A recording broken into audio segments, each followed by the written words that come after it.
দেশব্যাপী জেএমবির সিরিজ বোমা হামলার ১১ বছরেও শেষ হয়নি বিচার কাজ। সাক্ষী হাজির না হওয়ার কারণ বলছেন আইনজীবীরা। মদতদাতাদের গ্রেফতারের তাগিদ। যশোরে দীর্ঘদিন ধরে নিখোঁজ ১৬ জনের মধ্যে ১০ জনের নাম রয়েছে র্যাবের তালিকায়। সমুদ্রপথে মালয়েশিয়া যাওয়ার কথা বললেও চলছে পুলিশের অনুসন্ধান। নিউ ইয়র্কে ইমাম সহ ২ বাংলাদেশি হত্যাকাণ্ডে অস্কার মোরেলের বিরুদ্ধে হত্যা মামলা। বৃহস্পতিবার শুনানি। দোষী সাব্যস্ত হলে সর্বোচ্চ শাস্তি আমৃত্যু কারাদণ্ড হতে পারে। বাংলাদেশ ব্যাংকের রিজার্ভ চুরির অর্থ দ্রুত উদ্ধারে ঐক্যমতে New York federal reserve bank, Bangladesh bank ও সুইফট। যুক্তরাষ্ট্রে ত্রিপক্ষীয় বৈঠক। এবং মাত্র ৭ জন চিকিৎসক দিয়ে চলছে দেশের বন্যপ্রাণী সুস্থ রাখার কার্যক্রম। দুর্যোগে উদ্ধার উপকরণ ও যন্ত্রাংশের অভাব, দক্ষতা বাড়ানোর পরামর্শ।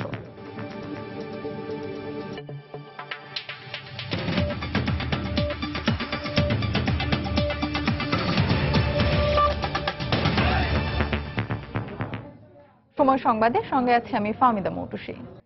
২০০৫ সালের ১৭ই আগস্ট সারা দেশে জেএমবির সিরিজ বোমা হামলার ১১ বছরেও শেষ হয়নি ৩৯টি মামলার কাজ। রাষ্ট্রপক্ষের আইনজীবী জানান, সাক্ষী হাজির না হওয়ায় মামলা নিষ্পত্তিতে বিলম্ব হচ্ছে। আর পুলিশের দাবি, শীর্ষ জঙ্গিদের ফাঁসি কার্যকর এবং জঙ্গি বিরোধী অভিযানের ফলে বড় ধরনের হামলার সামর্থ্য হারিয়েছে জঙ্গি সংগঠনগুলো। তবে নিরাপত্তা বিশ্লেষকদের মত, জঙ্গি মদতদাতাদের গ্রেফতার করতে না পারলে জঙ্গি নির্মূল অসম্ভব। ন্যাক্কারজনক ওই হামলায় ২ জন নিহত ও আহত হন ২ শতাধিক মানুষ। আফজাল হোসেনের রিপোর্ট। ২০০৫ সালের এই দিনে দেশের ৬৩টি জেলায় একযোগে সিরিজ বোমা হামলা চালায় নিষিদ্ধ ঘোষিত জঙ্গি সংগঠন জামায়াতুল মুজাহিদিন জেএমবি। আদালত সহ দেশের গুরুত্বপূর্ণ স্থাপনায় চালানো এই হামলায় নিহত হন ২ জন, আহত হন ২ শতাধিক। এই হামলার মধ্য দিয়ে জঙ্গি সংগঠনটির আত্মপ্রকাশ ঘটে। এ ঘটনায় সারা দেশে মামলা হয় ১৬১টি, গ্রেফতার করা হয় ৪৫০ জনকে। এর ১১ বছরে মামলা নিষ্পত্তি হয়েছে ১২২টি, যেখানে মৃত্যুদণ্ড হয়েছে ২৮ জঙ্গির আর যাবজ্জীবন কারাদণ্ড দেওয়া হয় ১৩৪ জনকে। এর মধ্যে সে সময়ের জেএমবির শীর্ষ নেতা শায়ক আব্দুর রহমান ও সিদ্দিকুল ইসলাম ওরফে বাংলা ভাই সহ ৬ শীর্ষ জঙ্গির ফাঁসি কার্যকর করা হয়। রাষ্ট্রপক্ষের আইনজীবী জানান, সাক্ষীর অভাবে বাকি মামলাগুলো নিষ্পত্তিতে বিলম্ব হচ্ছে। বারবার সমন দেওয়া হচ্ছে, কিন্তু সাক্ষী আসতেছে না। সেই সাক্ষীরা যে ঠিকানা দেওয়া হয়েছে সেই ঠিকানায় সাক্ষীরা নাই। এটা একটা সমস্যা হয়ে গেছে। আর পুলিশের দাবি, আইন শৃঙ্খলা রক্ষাকারী বাহিনীর তৎপরতায় বড় হামলার সামর্থ্য হারিয়েছে জঙ্গি সংগঠনগুলো। ওই গ্রুপ আমরা মনে করি না যে এখনো বড় কিছু কোনো অঘটন ঘটানোর মতো ক্যাপাসিটি তাদের আছে। নব্য জেএমবি যারা, তারা আপনারা জানেন যে তাদের বিরুদ্ধে অভিযান চলছে। যদিও নিরাপত্তা বিশ্লেষকদের মত, জঙ্গিবাদের পৃষ্ঠপোষকদের আইনের আওতায় আনতে না পারলে জঙ্গিবাদ নির্মূল করা সম্ভব হবে না। নির্মূল ততক্ষণ হবে না যতক্ষণ না এদের মদতদাতাদের অস্তিত্ব থাকবে। তো সেটি হচ্ছে বড় জিনিস। এই মদতদাতাদের অস্তিত্ব বিলীন করতে পারলে তখন এরা শক্তি পাবে। এছাড়া এ সংক্রান্ত মামলা দ্রুত নিষ্পত্তির পাশাপাশি সামাজিক আন্দোলনের মাধ্যমে জঙ্গিবাদ বিরোধী গণসচেতনতা বাড়াতে পারলে জঙ্গিবাদ প্রতিরোধ করা যাবে বলেও মনে করেন তারা। আফজাল হোসেন, সময় সংবাদ, ঢাকা।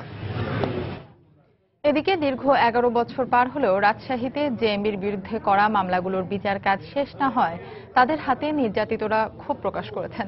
রাষ্ট্রপক্ষের কৌঁসুলি বলছেন, তদন্ত কাজের ধীরগতি সহ নানা জটিলতার কারণে এই অবস্থার সৃষ্টি হয়েছে। তবে আইন শৃঙ্খলা রক্ষা বাহিনী বলছে, শিগগিরই বাকি মামলাগুলোর চার্জশিট দেওয়া হবে। পাশাপাশি সম্প্রতি গুলশান ও শোলাকিয়ায় জঙ্গি হামলায় জেএমবি জড়িত থাকার প্রমাণ পাওয়ার পর জামিনে থাকা অভিযুক্ত জেএমবির সদস্যদের উপর নজরদারি বাড়ানো হয়েছে। হাবিবুর রহমান পাপ্পুর তোলা ছবিতে বিস্তারিত জানাচ্ছেন সাইফুর রহমান রকি। ২০০৪ সালে রাজশাহী নগরীতে প্রকাশ্যে অস্ত্র উঁচিয়ে শোডাউনের মধ্য দিয়ে নিজেদের অস্তিত্বের জানান দেয় জামায়াতুল মুজাহিদিন বাংলাদেশ জেএমবি। এরপর ২০০৫ সালের ১৭ই আগস্ট একযোগে ৬৩ জেলায় সিরিজ বোমা হামলা চালিয়ে শক্তি প্রদর্শন করে আলোচনার কেন্দ্রবিন্দুতে উঠে আসে সংগঠনটি। সে সময় রাজশাহীর বাগমারায় ঘাঁটি গাড়ার পর বাংলা ভাই ও তার সহযোগীরা হত্যা, সশস্ত্র অবস্থায় মহড়া, নির্যাতন, চাঁদাবাজি সহ জড়িয়ে পড়েন নানা অপরাধমূলক কাজে। 2004 থেকে 2010 সাল পর্যন্ত পুলিশ বাদী হয়ে বাগমারা থানায় সংগঠনটির 94 নেতাকর্মীর বিরুদ্ধে 14টি মামলা দায়ের করে। এর মধ্যে 5টি মামলার রায়ে দোষী সাব্যস্ত হয়। শীর্ষ নেতাদের অনেকের ফাঁসি ও বিভিন্ন মেয়াদে সাজা হলেও বর্তমানে 7টি মামলা বিচারাধীন এবং বাকি 2টি মামলা তদন্তাধীন রয়েছে। ঘটনার 1 যুগ পার হলেও বিচার কাজ শেষ না হওয়ায় ক্ষুব্ধ নির্যাতিতরা। আমার মধ্যে দু একজনে কি যারা মারি নির্যাতন করছে, তারা কেস করেছিল, বিচার ভালোভাবে পায়নি। সারা জীবন পলায় থাকতো, যেই সরকার আসবে ওরা টাকা পয়সা দেয়, আদায় টাকা দিয়ে চলে যাবে। নির্যাতিত যেগুলো ব্যক্তি এরা যে মামলাগুলান করছে, এই মামলাগুলান কোনো সুরাহা সঠিকভাবে হয়েছে বলে জানা নাই। তদন্ত শেষ না হওয়ার পাশাপাশি প্রক্রিয়াগত জটিলতার কারণে বাকি মামলাগুলো নিষ্পত্তি হতে সময় বেশি লাগছে বলে জানালেন রাষ্ট্রপক্ষের এই কৌশলী। এই সকল মামলায় আমরা গুরুত্ব সহকারে দেখতেছি। কোনো মামলারই সাক্ষী আসলে ফেরত যাচ্ছে না, আমরা সাক্ষী নেওয়ার ব্যবস্থা করতেছি। কাজে দ্রুত এই বিচার সম্পূর্ণ হচ্ছে। তবে শিগগিরই বাকি মামলাগুলোর চার্জশিট দাখিল করা ছাড়াও জামিনে থাকা অভিযুক্ত সদস্যদের ওপর নজরদারি বাড়ানোর কথা জানান আইন শৃঙ্খলা বাহিনীর এই সদস্য। আইন শৃঙ্খলা রক্ষাকারী বাহিনীর যে সমন্বিত প্রচেষ্টায় তাদেরকে আমাদের সার্ভিলেন্সের আওতায় রাখা হয়েছে এবং পরবর্তীতে তারা কোনো কার্যক্রম করতে গেলে তাদের প্ল্যানিং সম্পর্কে খোঁজখবর রাখা হয়। রাজশাহী অঞ্চলে এসব মামলায় বর্তমানে জামিনে আছে 48 জন জেএমবি সদস্য, জেলে 18 জন, পলাতক 7 জন, সাজা হয়েছে 11 জনের এবং বিচার কাজ চলা অবস্থায় মৃত্যু হয়েছে 4 জনের। সাইফুর রহমান রকি, সময় সংবাদ, রাজশাহী। রাজশাহীতে সর্বস্তরের মানুষের অংশগ্রহণে সন্ত্রাস ও জঙ্গি বিরোধী মানববন্ধন ও সমাবেশ অনুষ্ঠিত হয়েছে। সকালে মহানগরীর সাগরপাড়া এলাকায় এই মানববন্ধন কর্মসূচি পালিত হয়। এতে রাজশাহী নগরীর 20টি শিক্ষা প্রতিষ্ঠানের শিক্ষক, শিক্ষার্থী ও অভিভাবক সহ নানা শ্রেণী পেশার মানুষ অংশ নেন। পরে একাত্মতা প্রকাশ করে কর্মসূচিতে যোগ দেন রাজশাহী সিটি কর্পোরেশনের দায়িত্বপ্রাপ্ত মেয়র নিজামুল আজিম। এ সময় তারা চলমান সন্ত্রাস ও জঙ্গিবাদের বিরুদ্ধে সর্বস্তরের মানুষকে সচেতন হওয়ার আহ্বান জানান। পাশাপাশি এ সমস্যা মোকাবেলায় সবাইকে ঐক্যবদ্ধ হয়ে এগিয়ে আসারও আহ্বান জানানো হয় সমাবেশ থেকে।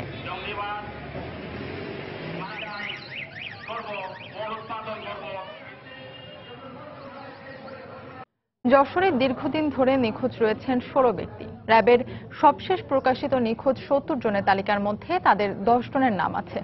নিখোঁজদের মধ্যে একজন বাদে অন্যদের সঙ্গে প্রায় 3 বছর ধরে পরিবারের কোনো যোগাযোগ নেই। স্থানীয় জনপ্রতিনিধি ও স্বজনরা বলছেন সবাই সমুদ্রপথে মালয়েশিয়া যাওয়ার কথা বলে নিখোঁজ হয়। তবে পুলিশ বলছে নিখোঁজদের সন্দেহের তালিকায় রেখে অনুসন্ধান চলছে। যশোর প্রতিনিধি জুয়েল মৃধার তথ্য ও আবুল কালাম আজাদের ছবি নিয়ে ডেস্ক রিপোর্ট। যশোরের মনিরামপুর উপজেলার মুসলিমনগর ইউনিয়নের কিসমত চাকলা গ্রামের কৃষক পরিবারের সন্তান শাহারাত আলী। উচ্চ মাধ্যমিক পাস শাহারাত আলী প্রায় 3 বছর আগে পরিবারের সবার অগোচরে বাড়ি থেকে চলে যায়। পরের দিন ফোন দিয়ে জানায় সে সমুদ্রপথে মালয়েশিয়া যাচ্ছে। শাহারাত আলীর মতো একই গ্রামের ফারুক, হাসানুর, জমির সুমন এবং নোয়ালী গ্রামের হাসান আলী সহ বিভিন্ন গ্রামের আরো 12 জন একইভাবে মালয়েশিয়ায় পাড়ি জমায়। 3 বছর ধরে তাদের আর কোনো খোঁজ পাওয়া যাচ্ছে না। কামাই রোজগার করতে গেল, যদি 2 পয়সা কামাই করে না আসলি তাহলে আমার বাপ মা খাইতে পারবে। মালয়েশিয়া গেছে সেইও পাইনি। তারপর একসাথে যারা গেছে তারা কয় কিছু থেকে জাহাজ বুড়িয়ে গেছে। যেদিন গেল সেই দিন বলছি যে আমি মা দোয়া করেন আমি যাচ্ছি, সেই গেল আর কোনোদিন ফোন দিইনি। আমার স্বামী 3 বছর গেছে নদী পথে, আজ পর্যন্ত খোঁজ খবর পাইনি। এখন আমরা মনে করছি মারা যাচ্ছে, গেছে এই মনে করি। এছাড়া নিখোঁজের তালিকায় রয়েছেন যশোর শহরতলির শেখাটি বাবলাতলা এলাকার বাসিন্দা রাহাত বিন আব্দুল্লাহ। পেশায় ইঞ্জিনিয়ার এই ব্যক্তি গত 18 জুন ঢাকার মোহাম্মদপুরের চন্দ্রিমা মডেল টাউনের ঠিকাদারি সাইট থেকে নিখোঁজ হন। তাকে মুক্তি দিতে 2 লাখ টাকা দাবি করা হয়। ইন্টারনেট থেকে একটা ফোন আসছিল, বলছে কি গাবতলিতে আসেন। পরে যখন ফোন করা হয়েছে তখন বলছে গাবতলি না, আপনি হলে একটা অ্যাকাউন্ট নাম্বার দিয়ে সেই অ্যাকাউন্ট নাম্বারে জমা দেন। তারপরে জিনিসটা পেপারে ওরা তো নিষেধ করছিল, পেপারে উঠে গেল। তারপর পেপারে উঠার পরে ওরা আর ফোন করে না। এই জনপ্রতিনিধি জানালেন নিখোঁজরা কর্মের সন্ধানে পানিপথে মালয়েশিয়া গেলেও আর কোনো খোঁজ নেই। এখন তারা যে কোনো জেলখানায় আছে কি মারা গেছে এটা সুনির্দিষ্ট কোনো তথ্য ওর পরিবারও বলতে পারবে না, আমরাও পারবো না। আর এরা হচ্ছে কাজের সন্ধানে গেছে। র্যাবের প্রকাশিত নিখোঁজের তালিকা যাচাই বাছাই করে অনুসন্ধান চলছে। আমাদের কাছে জঙ্গিদের যে তালিকা আছে এটা কিন্তু নির্দিষ্টভাবে এটা বলা যাচ্ছে না, কারণ প্রতিনিয়ত আমরা নতুন নতুন জঙ্গি তৎপরতার সাথে জড়িত এমনদের সন্ধান পাচ্ছি এবং সেই অনুযায়ী আমরা কিন্তু কাজ করছি। নিখোঁজদের বিষয়ে একের পর এক তালিকা প্রকাশ ও আইন শৃঙ্খলা বাহিনীর অনুসন্ধানে কিছুটা ভীত হলেও স্বজনরা চান তাদের উদ্ধারে সরকার পদক্ষেপ গ্রহণ করুক। সময় সংবাদ, যশোর। সময় সংবাদে আরো থাকছে। দি ঢাকা মার্কেন্টাইল কোঅপারেটিভ সোসাইটির বিরুদ্ধে অবৈধভাবে ব্যাংকিং কার্যক্রম পরিচালনার অভিযোগ খতিয়ে দেখা হচ্ছে জানিয়েছে কেন্দ্রীয় ব্যাংক। বাংলাদেশ ব্যাংকের রিজার্ভ চুরির অর্থ দ্রুত উদ্ধারে ঐকমত্যে পৌঁছেছে new York federal reserve bank, Bangladesh bank এবং সুইফট। এই তিন প্রতিষ্ঠানের কর্মকর্তারা মঙ্গলবার নিউ ইয়র্কে ত্রিপক্ষীয় বৈঠকে চুরি যাওয়া অর্থ দ্রুত উদ্ধার এবং অপরাধীদের বিচারের মুখোমুখি করতে একসঙ্গে কাজ করার অঙ্গীকার ব্যক্ত করেন। এছাড়াও ভবিষ্যতে এ ধরনের অপরাধ প্রতিরোধে নিজেদের মধ্যে আন্তর্জাতিক পর্যায়ে সব ধরনের সহায়তা নিশ্চিত করার বিষয়েও একমত পোষণ করেন। এ সময় বাংলাদেশ ব্যাংকের রিজার্ভ চুরির ঘটনায় সাইবার প্রতারণা বন্ধের বিষয়টি আলোচনায় প্রাধান্য পায়।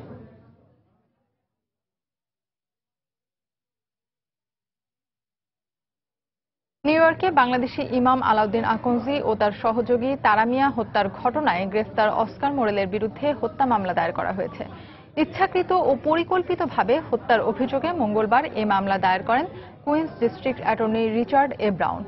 এ মামলায় দোষী সাব্যস্ত হলে প্যারোলবিহীন আমৃত্যু কারাদণ্ড হতে পারে অস্কার মোরেলের। অবৈধ অস্ত্র রাখার অপরাধে তার বিরুদ্ধে আলাদা অভিযোগও গঠন করা হয়। হত্যার সুষ্ঠু বিচারের দাবি জানিয়েছেন বাংলাদেশি ইমামের পরিবার। মঙ্গলবার দ্বিতীয় দিনের মতো আদালতে তোলা হয় হিস্প্যানিক বংশোদ্ভূত মার্কিন নাগরিক অস্কার মোরেলকে। তার বিরুদ্ধে বাংলাদেশি ইমাম আলাউদ্দিন আকন্জি ও তার সহযোগী তারাউদ্দিন মিয়াকে হত্যা ও অবৈধ অস্ত্র রাখার জন্য আলাদা মামলা হয়েছে। এ ঘটনায় দোষী সাব্যস্ত হলে প্যারোলবিহীন আমৃত্যু কারাদণ্ড হতে পারে মোরেলের। বৃহস্পতিবার এ মামলার পরবর্তী শুনানির দিন ধার্য করা হয়েছে। এরই মধ্যে হত্যাকাণ্ডে জড়িত থাকার কথা অস্বীকার করেছেন অস্কার মোরেল। তার আইনজীবী পরবর্তী শুনানির পর এ বিষয়ে স্পষ্ট ধারণা পাওয়ার আশা প্রকাশ করেন। মোরেল কিভাবে এমন কর্মকাণ্ডে জড়িয়ে পড়ল আমরা তা বোঝার চেষ্টা করছি। তিনি সব অভিযোগ অস্বীকার করেছেন। এ বিষয়ে বিস্তারিত শুনানি হলেই সব পরিষ্কার হবে। এদিকে আদালতের বাইরে সাংবাদিকদের সঙ্গে আলাপকালে এই হত্যাকাণ্ডের সুষ্ঠু বিচার দাবি করেন বাংলাদেশি ইমামের ছেলে।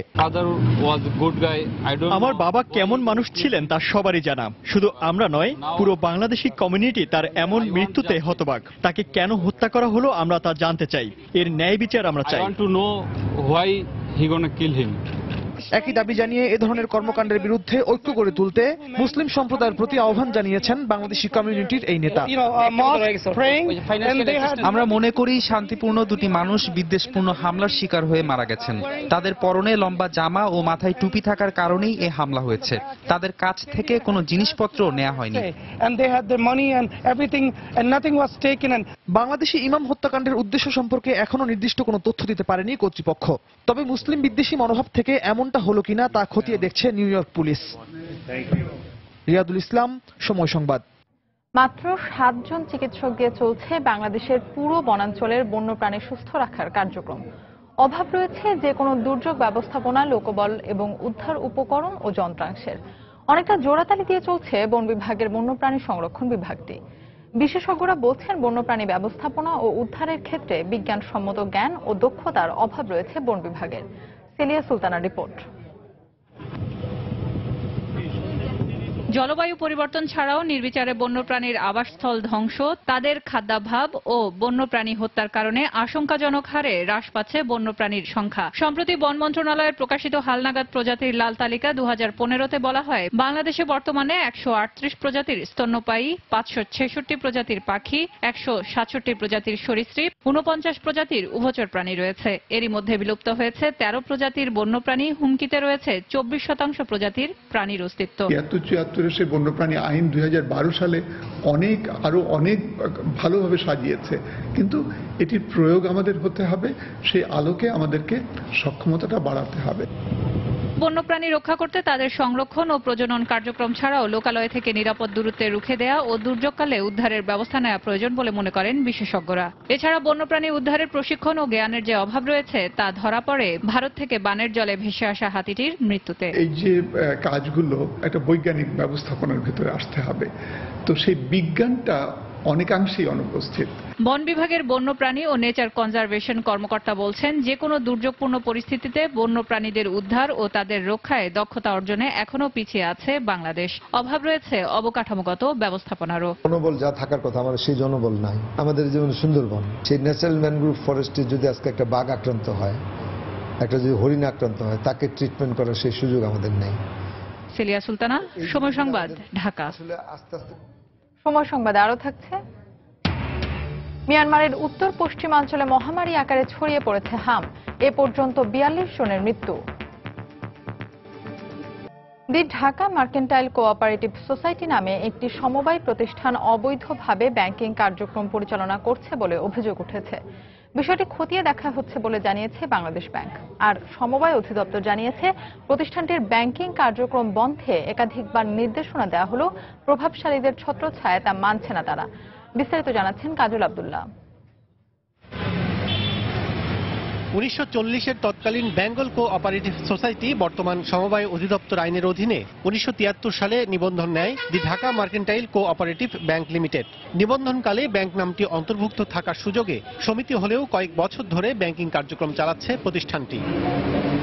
2015 সাল পর্যন্ত বিভিন্ন তফসিলি ব্যাংক থেকে 50 কোটি এবং গ্রাহকদের কাছ থেকে 835 কোটি টাকা আমানত সংগ্রহ করলেও প্রতিষ্ঠানটির নেই কোনো স্থাবর সম্পত্তি।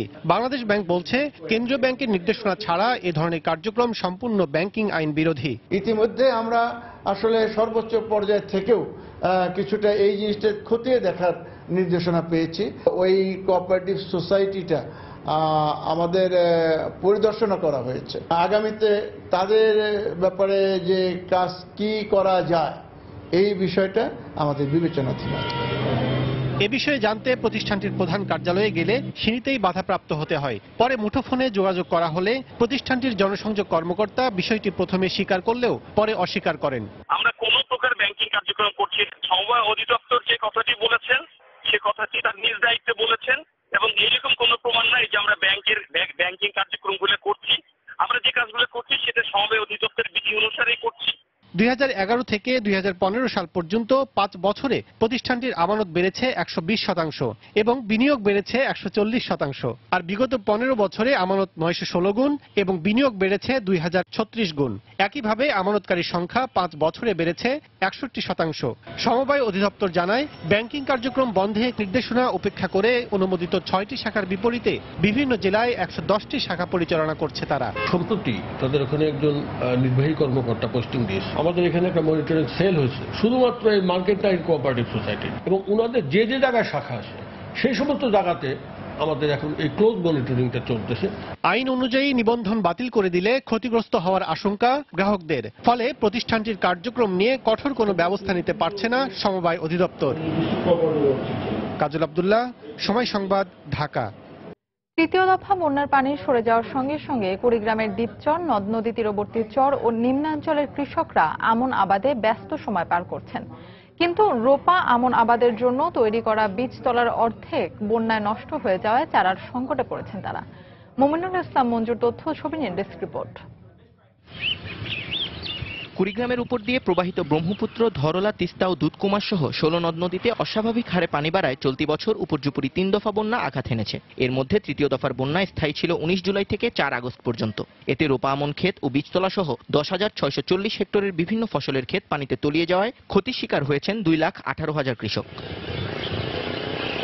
এবার জেলায় তৈরি করা 6,723 হেক্টর রোপা আমন বীজতলার মধ্যে 3,420 হেক্টর নষ্ট হয়ে গেছে। এতে চারা সংকটের মুখে পড়েছেন কৃষকেরা। অনেকেই চড়া দামে অন্য এলাকা থেকে চারা এনে রোপণ করলেও আর্থিক সঙ্গতি না থাকায় দিশেহারা হয়ে পড়েছেন। 12 দিন ডুবি ছিল, এখন অমতে নিয়ে লাগাচ্ছি, এখন হবে কি না হবে বলা যাচ্ছে না। বাধ্য হয় পিছনে গাড়বো, না হলে কিনি গাড়া খায়, তাছাড়া তো উপায় নেই। একবার গাছটি খায়া গেছে, ফিরে আবার গাড়া নাগে 2,000 টাকা বিঘে পড়ে। এদিকে কোনো বিছন নাই, বিছন আনলাম অনেক দূর থেকে, তার সাথে জমি তো আর ফেলে রাখা যাবে না। এই পরিস্থিতিতে পার্শ্ববর্তী বিভিন্ন এলাকা থেকে উদ্বৃত্ত চারা সংগ্রহ করে ঘাটতি এলাকায় সরবরাহের মাধ্যমে সংকট মোকাবেলা করা হচ্ছে বলে দাবি কৃষি বিভাগের। যে সমস্ত জায়গায় আমরা রোপণ করতে পারবো না এই মুহূর্তে, সে সমস্ত জায়গায় আগাম রবি ফসল উৎপাদনের জন্য আমরা তাদেরকে পরিকল্পনা গ্রহণ করেছি এবং তাদেরকে এই বিষয়ে আমরা পরামর্শ দিচ্ছি। বন্যার কারণে জেলায় এবার রোপা আমন আবাদের লক্ষ্যমাত্রা কমানো হয়েছে। গত বছর লক্ষ্যমাত্রা ছিল 1,12,000 হেক্টর, এবার তা কমিয়ে 83,000 হেক্টর করা হয়েছে। সময় সংবাদ, কুড়িগ্রাম। ঝালকাঠিতে কুটির শিল্পের ওপর নির্ভরশীল পালগোপালপুর গ্রামে আজও পৌঁছায়নি বিদ্যুতের আলো। নেই বিশুদ্ধ পানি ও পাকা রাস্তাঘাট। বর্ষা মৌসুমে কাদা পানি ভেঙে যেতে হয় শিক্ষা প্রতিষ্ঠান ও হাট বাজারে। এতে চরম দুর্ভোগে পড়তে হয় গ্রামবাসীকে। উপজেলা চেয়ারম্যান বলছেন, সমস্যার সমাধানে অচিরেই ব্যবস্থা নেওয়া হবে। পলাশ রায়ের পাঠানো তথ্য ছবি নিয়ে ডেস্ক রিপোর্ট। ঝালকাঠি জেলার রাজাপুর উপজেলার পালগোপালপুর গ্রাম। এখানে বাঁশ দিয়ে তৈরি হয় ঝুড়ি, চালন ও ডালা সহ গ্রামীণ জনপদের প্রয়োজনীয় জিনিসপত্র। এখানকার অন্তত 40টি পরিবার বংশ পরম্পরায় নির্ভরশীল ক্ষুদ্র এ কুটির শিল্পের ওপর। বাড়ির কর্তা থেকে শুরু করে সংসারের ক্ষুদ্রতম সদস্যও সহযোগিতা করে এ কাজে। তবে দীর্ঘদিনেও উন্নয়নের ছোঁয়া লাগেনি গ্রামটিতে। নেই বিদ্যুৎ ব্যবস্থা ও বিশুদ্ধ খাবার পানির তেমন কোনো উৎস। সবচেয়ে বেশি দুর্ভোগ পোহাতে হয় বর্ষা মৌসুমে। বাঁশ দিয়ে ডালা, কুলা, চালন, আপনার বড় সাজি, ছোট সাজি, ঝুড়ি, বিভিন্ন কায়দার মাল তৈরি করি। এক দিয়ে আমরা খাই পরিয়ে কোনোভাবে থাকি আর কি। রাস্তা নাই, আমাদের খুব কষ্ট হয়। বেশি বৃষ্টি হলে আমরা যাইতে পারি না স্কুলে। সংসারে তো খুবই কষ্ট। যে বিদ্যুৎ নাই, রাস্তা নাই, টিউবওয়েল নাই, বাচ্চারা স্কুলে যাইতে পারে না, কাজ করতে সমস্যা, যখন জল বন্যা ওঠে। অবশ্য গভীর নলকূপ সহ উন্নয়নমুখী নানা কর্মসূচি হাতে নেওয়া হয়েছে বলে জানিয়েছেন স্থানীয় জনপ্রতিনিধি। A2I প্রকল্পের আওতায় এই গ্রামটিকে নির্বাচন করা হয়েছে। এই গ্রামের বাসিন্দাদের অসুবিধা দূর করার জন্য বিভিন্ন পদক্ষেপ গ্রহণ করা হয়েছে। এই গ্রামটি একটি কুটির শিল্প গ্রাম। এখানে 40 জন পেশাদারী আছে, তারা সরাসরি কুটির শিল্পের মাধ্যমে তাদের জীবিকা নির্বাহ করে থাকেন। তাদের জীবনমানের উন্নয়নের জন্য আমরা সচেষ্ট। সম্প্রতি গ্রামটিতে কুটির শিল্প বিকাশে ঋণ প্রদান সহ উন্নত প্রশিক্ষণের ব্যবস্থা নিয়েছে যুব উন্নয়ন অধিদপ্তর। সময় সংবাদ, ঝালকাঠি। রাজধানীর কোতোয়ালি থানার তাঁতিবাজার এলাকা থেকে ছিনতাই হওয়া একটি মোটরসাইকেল সহ এক ভুয়া পুলিশ কর্মকর্তাকে আটক করা হয়েছে। পুলিশ জানায়, গত রাত 11:30টার দিকে হাজারীবাগ এলাকা থেকে পুলিশের পোশাক পরিহিত SI পরিচয়ে দুজন লোক এক কলেজ শিক্ষার্থীর মোটরসাইকেল নিয়ে যায়। ঘটনাটি জানাজানি হলে হাজারীবাগ থানা থেকে বিষয়টি পুলিশ কন্ট্রোল রুমে জানানো হয়। পরে রাত 1টার দিকে তাঁতিবাজার এলাকার একটি চেকপোস্টে ওই ভুয়া পুলিশ কর্মকর্তার গতিবিধি সন্দেহ হলে তাকে চ্যালেঞ্জ করে কর্মরত পুলিশ। পরিচয়পত্র দেখাতে না পারায় তাকে আটক করে থানায় নেওয়া হয়। উদ্ধার করা হয় মোটরসাইকেলটি, তবে পালিয়ে যায় আরেকজন।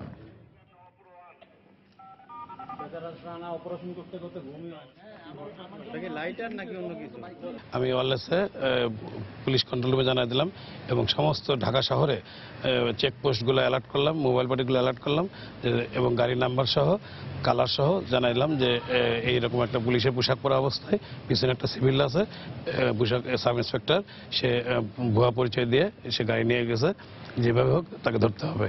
পরবর্তীতে জানতে পারলাম যে আমাদের কোতোয়ালি থানাধীন তাঁতিবাজারে যে পেট্রোল টিম সে ধরছে। এটা একটা সংঘবদ্ধ চক্র। আমাদের পুলিশের ভাবমূর্তি নষ্ট করার লক্ষ্যে এই পুলিশের পোশাক পরে বিভিন্ন রকম করছে। দেশের বাইরের খবর। মিয়ানমারের উত্তর পশ্চিমাঞ্চলে মহামারী আকারে ছড়িয়ে পড়েছে হাম। দেশটিতে এ পর্যন্ত হামে 42 জনের মৃত্যুর খবর পাওয়া গেছে। গত জুন থেকে দেশটির নাগা প্রদেশে হঠাৎ বাড়তে শুরু করে হামের প্রকোপ। আগস্টে এসে তা মহামারী আকার ধারণ করলে বাড়তে থাকে মৃতের সংখ্যা। সরকারি তথ্য মতে নাগায় এ পর্যন্ত হামে আক্রান্তের সংখ্যা 2 শতাধিক। এদের মধ্যে অধিকাংশই নারী ও শিশু বলে জানা গেছে। কর্তৃপক্ষ জানায়, নাগার অন্তত 15টি গ্রামে হাম ছড়িয়ে পড়েছে। পরিস্থিতি নিয়ন্ত্রণে ওইসব এলাকায় প্রতিষেধক সহ বিভিন্ন ধরনের ওষুধ সরবরাহ করছে মিয়ানমারের স্বাস্থ্য বিভাগ। তবে দুর্গম এলাকা হয় অনুন্নত চিকিৎসা ব্যবস্থার কারণে হাম নিয়ন্ত্রণে বেগ পেতে হচ্ছে বলে জানানো হয়।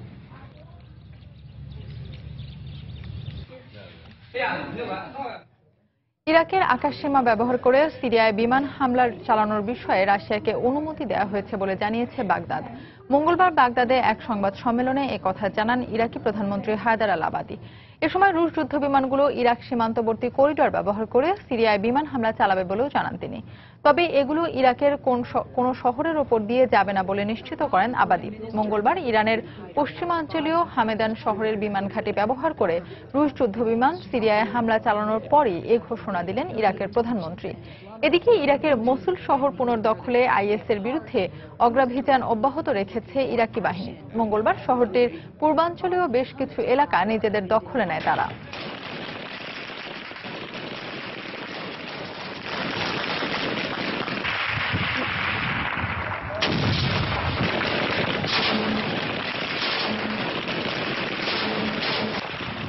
অলিম্পিকের খবর। প্রত্যাশিতভাবে 200 মিটার স্প্রিন্টের হিটে নিজের গ্রুপে প্রথম হয়ে সেমিফাইনাল নিশ্চিত করে দেন বিশ্বের দ্রুততম মানব উসাইন বোল্ট। হিটে তিনি সময় নেন 20.28 সেকেন্ড। বাংলাদেশ সময় আগামীকাল সকাল 7টায় হবে 200 metre স্প্রিন্টের semifinal.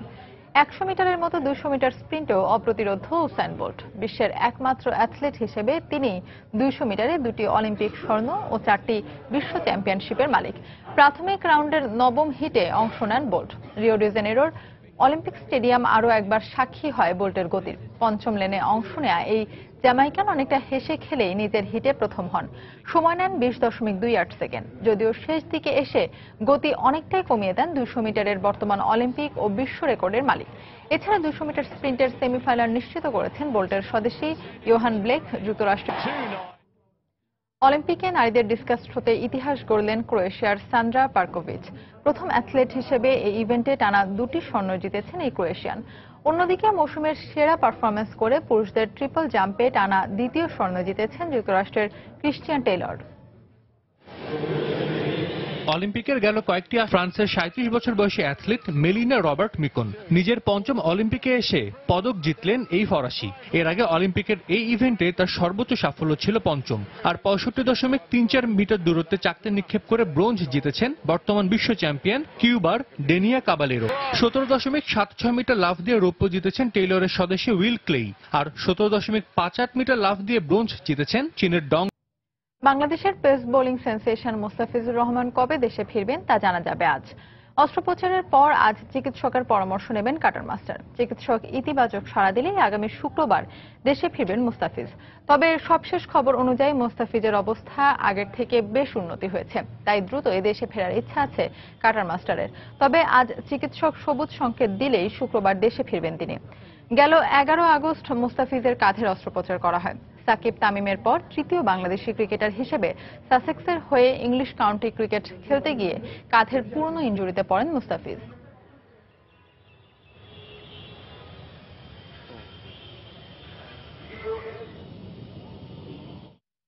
Bangladesh premier league ফুটবলের খবর। ময়মনসিংহ পর্বের শেষ ম্যাচে ঢাকা আবাহনীর বিপক্ষে মাঠে নামবে ব্রাদার্স ইউনিয়ন। টেবিলের শীর্ষে যেতে জয়ের বিকল্প নেই ঐতিহ্যবাহী ক্লাব ঢাকা আবাহনীর। ব্রাদার্সের বিপক্ষে সেরা একাদশ নিয়েই মাঠে নামবে বলে জানিয়েছেন দলটির ম্যানেজার। অন্যদিকে এবারের লিগে এখন পর্যন্ত জয়ের মুখ না দেখা ব্রাদার্স ইউনিয়ন চায় এ ম্যাচে প্রথম জয়ের স্বাদ পেতে। দুদলের ম্যাচটি শুরু হবে বুধবার বিকেল 4টায়। নিয়ামতুল্লাহ বাবুর রিপোর্ট।